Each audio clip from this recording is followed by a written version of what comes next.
नेमकं कुठे चुकतंय ते सांगतो. मन लावून शेवटपर्यंत अगदी शांत चित्ताने ऐक. तुझी पहिली सगळ्यात मोठी चूक म्हणजे तुला वाटतं आहे, अजून वेळ आहे, उद्यापासून करतो. पण तो उद्या उजाडत नाही. आणि दुसरी चूक म्हणजे हाती घेतलेल्या गोष्टीच्या मुळाशी न जाता अर्धवट ज्ञानाने तू गोष्टी करायला जातोस. बघ, विचार करून बघ, तुझं तुलाच कळेल.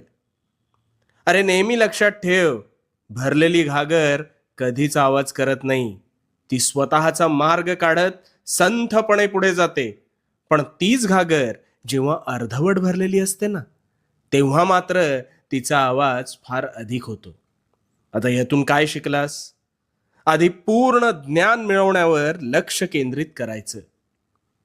वेळ ही अशी गोष्ट आहे ना, की जी हातातून